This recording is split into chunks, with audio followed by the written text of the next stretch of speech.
महराज मलिक के केस के हवाले से अहम तरीन जानकारी निकल कर आ रही है। अभी हमने महराज मलिक साहब की लीगल काउंसिल टीम के साथ बात की है। सुबह 11 बजे से लेकर 1:30 बजे तक 3 घंटे ज़बरदस्त आर्ग्यूमेंट्स हुए हैं जम्मू कश्मीर के ऑनरेबल हाई कोर्ट के अंदर।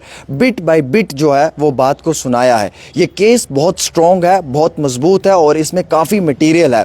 आप ये समझ सकते हैं कि 3.5 घंटे की बहस के बाद भी ये केस कंक्लूड नहीं हुआ है। 1:30 बजे लंच का टाइम था और लंच के टाइम के बाद ऑनरेबल हाई कोर्ट के जो जज साहब है उन्होंने कहा कि मैं दोबारा इस केस को नहीं सुनूंगा। अब नेक्स्ट हेयरिंग जो है वो इस केस के अंदर जो है वो मेरे अजीज़ दोस्तों 18 दिसंबर को है, यानी कि आज 4 दिसंबर है, 18 दिसंबर को नेक्स्ट हेयरिंग है, 14 दिन के बाद। इस केस के अंदर सीनियर एडवोकेट राहुल पंत जी ने जो है वो आर्ग्यूमेंट किया है और सीनियर एडवोकेट शेख शकील साहब थे, सीनियर एडवोकेट मुजफ्फर इकबाल खान साहब थे, सीनियर एडवोकेट अपू सलाथिया जी थी और senior advocate M. Zulqarnain Chaudhary sahab थे। इनकी जानिब से जो है वो लगातार इस केस में 3 घंटे 3.5 घंटे एक पाँव पे खड़े होकर बात की है इन्होंने। लेकिन सरकार ने ये केस बहुत स्ट्रॉन्ग बनाया हुआ है जो हमारी सोच से भी कहीं हद ज़्यादा है, क्योंकि इस केस का जो डोजियर था, जो वो फाइल थी, वो बहुत बड़े यानी कि पैमाने के ऊपर तैयार की हुई है। और अगर आप उसे पढ़ना भी चाहेंगे बैठकर तो मुझे लगता है कि आपको एक बहुत बड़ा वक्त चाहिए। अब जब आपने उसे ब्रीफ करना है ऑनरेबल हाई कोर्ट में ऑनरेबल जज साहब के सामने तो उसके लिए वक्त चाहिए और इस केस में वक्त ज़रूर लग सकता है, लेकिन महराज मलिक को रिलीफ भी ज़रूर मिलेगा। ये माना जा रहा था कि शायद आज आखिरी दिन हो सकता है महराज मलिक के लिए, महराज मलिक जेल से बाहर आएंगे, लेकिन अब फ़िलहाल 14 दिन और महराज मलिक को जेल के अंदर रहना पड़ेगा और 18 दिसंबर साल 2025 इस महीने के अंदर नेक्स्ट हेयरिंग है। बिट बाय बिट यानी कि पॉइंट टू पॉइंट जो है वो सीनियर एडवोकेट राहुल पंत ने इस केस को जो है वो वहाँ पे महराज मलिक साहब की टीम की जानिब से, लीगल जो उनकी काउंसिल है उनकी जानिब से रिप्रेजेंट किया। और आप अंदाज़ा लगाएं कि 11 बजे के आसपास ये केस स्टार्ट होता है और 1:30 बजे ये केस ख़त्म होता है।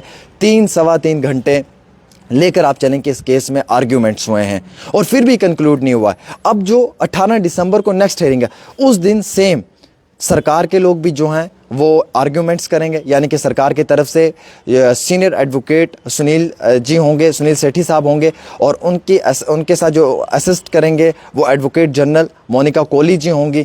वो सरकार की जानिब से जो है वो वकालत करेंगे, सरकार की तरफ से जो है वो बात रखेंगे और महराज मलिक की टीम की तरफ से सीनियर एडवोकेट राहुल पंत साहब होंगे, सीनियर एडवोकेट मुजफ्फर इकबाल खान साहब होंगे, सीनियर एडवोकेट जो है शेख शकील साहब होंगे, सीनियर एडवोकेट जुल्करनैन चौधरी साहब होंगे और सीनियर एडवोकेट और अपू सलाथिया जी भी होंगे। ये केस मजाक नहीं है भाई साहब, आप ये समझ कर चलें। अगर आज 3.5 घंटे एक टांग पे खड़े होकर, एक कदम पे खड़े होकर अगर इन वकीलों ने एक कदम भी पीछे नहीं लिया और ज़बरदस्त बहस की इन्होंने पूरे कोर्ट में 3.5 घंटे, उसके बाद भी केस कंक्लूड नहीं हो पाया है। 18 तारीख को अभी और 10-15 मिनट महराज मलिक की लीगल काउंसिल को चाहिए इस केस को ब्रीफ करने के बाद, उसके बाद जो वो ब्रीफिंग देंगे सामने वाले लोग। लेकिन इन्होंने कुछ मेन पॉइंट्स लिखे हुए हैं कि जनाब इसमें महराज मलिक का ये फंडामेंटल राइट है कि वो आवाम के हक़ की बात कर सकता है, ये कॉन्स्टिट्यूशनल राइट है, वो एक पॉलिटिकल रिप्रेजेंटेटिव है, वो आवाम की बात कर सकता है, उसको दबाया नहीं जाना चाहिए। उस पर ज़बरदस्ती ये PSA लगाया है, इसलिए लगाया है क्योंकि उसकी आवाज़ को बंद करने की कोशिश की है। ये पर्सनल ग्रज जो DC डोडा है उन्होंने निकालने की कोशिश की है। यहाँ पर महराज मलिक पे PSA नहीं बनता है। जितनी भी FIRs थी, चाहे वो 18 FIR थी, जो भी FIR हैं, उन सारी FIRs को एक्सप्लेन किया है कौन सी FIR किस बुनियाद पे लगी है, क्या इस FIR की बुनियाद पे PSA लगता है। अगर एक MLA ने सड़क बंद करी है, सड़क बंद करने के बाद बिजली और पानी की मांग की है, क्या बिजली और पानी की मांग पे जो FIR लगा है क्या वो FIR PSA के लिए भेजा जा सकता है? क्या वो FIR PSA के लिए, PSA के ग्राउंड्स के लिए, डिटेंशन के लिए, क्या वो FIR वैलिड है या नहीं है? अगर किसी MLA ने अवाम के हक़ के लिए खड़े होकर आवाज़ उठाई, कहीं पे किसी राशन डिपो स्टोर पे जाकर जो है वो राशन कर्मचारियों के साथ लड़ाई की कि आप मेरे गरीब लोगों को राशन क्यों नहीं दे रहे हो, उल्टा डिपार्टमेंट ने उस पर FIR लगा दी, क्या वो FIR वैलिड है? क्या उस FIR की ग्राउंड डिटेंशन के लिए वैलिड है? ये पीएसए उन लोगों पे लगता है जो पब्लिक सेफ्टी एक्ट के तहत, जो पब्लिक के लिए थ्रेट है। महराज मलिक ने तो पब्लिक के हित के लिए काम किया है, लोगों की आवाज़ बनकर काम किया है, लोगों के अदल और इंसाफ के लिए काम किया है, लोगों पे जो जुल्म हो रहा था उस जुल्म के खिलाफ काम किया। और आपने उन पे एफआईआर लगाई। एफआईआर इसलिए लगाई कि आप उसके आवाज़ को दबा लें, और आज आप उसी एफआईआर को एक पीएसए का डिटेंशन बना रहे हैं। महराज मलिक कोई ड्रग सप्लायर तो नहीं था, वो कोई टेररिस्ट तो नहीं था, वो कोई आतंकवादी तो नहीं था, उसने कोई गलत काम तो नहीं किया था, उसने कोई ड्रग सप्लाई तो नहीं की थी, वो तो कोई पैडलर तो नहीं था, कोई माफिया तो नहीं था, कोई लैंड ग्रैबर तो नहीं था, या उसने कोई गैंगस्टर तो नहीं था, कोई गुंडा तो नहीं था कि वो लोगों के घरों में जाकर मारपीट करता था। वो एक एमएलए की हैसियत से अपने फ़राइज़ को अंजाम दे रहा था। जहाँ पे बिजली पानी नहीं होती थी, लोगों के मुद्दों पे बात करता था, सरकार को कहता था सर बिजली और पानी मिलना चाहिए। डिस्पेंसरी सेंटर, हेल्थ सेंटर कहीं पे नहीं होता था, उसके लिए मांग करता था, सरकार के आगे प्रोटेस्ट करता था, खड़े होकर सरकार को जो वो तनकीद का निशाना बनाता था, एडमिनिस्ट्रेशन के ऊपर सवाल खड़े करता था। वो हर इंसान के एक फंडामेंटल कॉन्स्टिट्यूशनल राइट है। अगर मेरे घर में बिजली और पानी नहीं और अगर मैं फ़ी पे करता हूँ तो मेरा अधिकार है, ये मेरा फंडामेंटल, मेरा कॉन्स्टिट्यूशनल राइट है कि मैं सरकार को बोलूँ सर मेरे घर पे बिजली नहीं है, मुझे बिजली चाहिए। और अगर सरकार मेरी बात नहीं मानती है तो मैं एक पीसफुल प्रोटेस्ट कर सकता हूं, सरकार तक अपनी बात पहुंचा सकता हूं, ये मेरा राइट है। और आप उसी पे एफआईआर लगा देंगे। एफआईआर लगाकर आप कल को बोलेंगे जनाब आप पे एफआईआर लगी है, आप पे हम पीएसए लगा देते हैं क्योंकि आप पब्लिक थ्रेट है। अरे भाई साहब ये कौन सा थ्रेट है? डीसी डोडा की पर्सनल ग्रज थे महराज मलिक के साथ, उन्होंने पीएसए लगाकर उनको अंदर कर दिया, और यही डिटेंशन के ग्राउंड्स आपने वहाँ पे दिखाए हुआ हैं। ये सीनियर एडवोकेट्स ने कहा है, ये उनका मानना है कि हम इस पीएसए को जो वो रिवोक करवाएंगे एट एनी हाउ, और ये रिवोक होगा, ज़रूर होगा, वक्त ज़रूर लगेगा क्योंकि मटेरियल बहुत है, क्योंकि सरकार ने इस केस को लाइटली नहीं लिया है। सरकार के पैनल में बहुत सीनियर एडवोकेट्स थे। सरकार को फिर एडवोकेट सुनील सेठी जी को क्यों हायर करना था?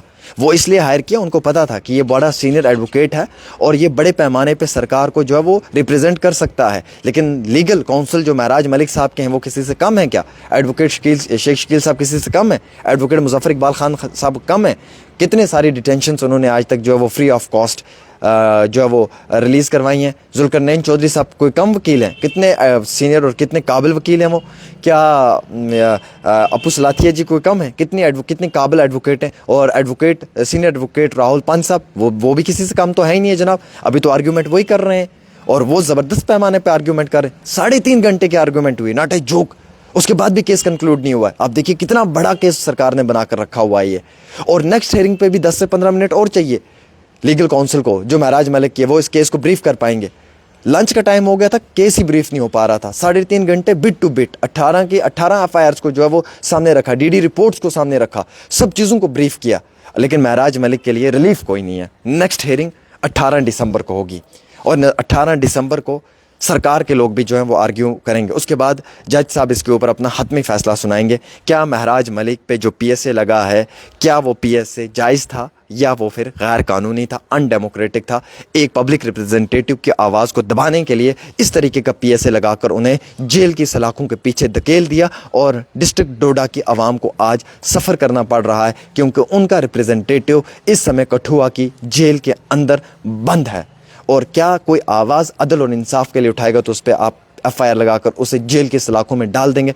हम एक जमहूरियत वाले मुल्क में रहते हैं, एक डेमोक्रेटिक कंट्री में रहते हैं। यहाँ पे बात करना हमारा राइट है, हम बात करेंगे, डंके की चोट पे करेंगे, क्योंकि हमें कॉन्स्टिट्यूशनल राइट है, हमारा फंडामेंटल राइट है। हमारे संविधान की किताब में लिखा है कि हम बात कर सकते हैं और हम एज़ पर द कॉन्स्टिट्यूशन बात करते रहेंगे। ना हमें कोई रोक पाया है और ना हमें कोई रोक पाएगा, चाहे वो महराज मलिक हो या चाहे वो कोई भी आम इंसान हो, जिसके अदल और इंसाफ के लिए हमें बात करनी चाहिए।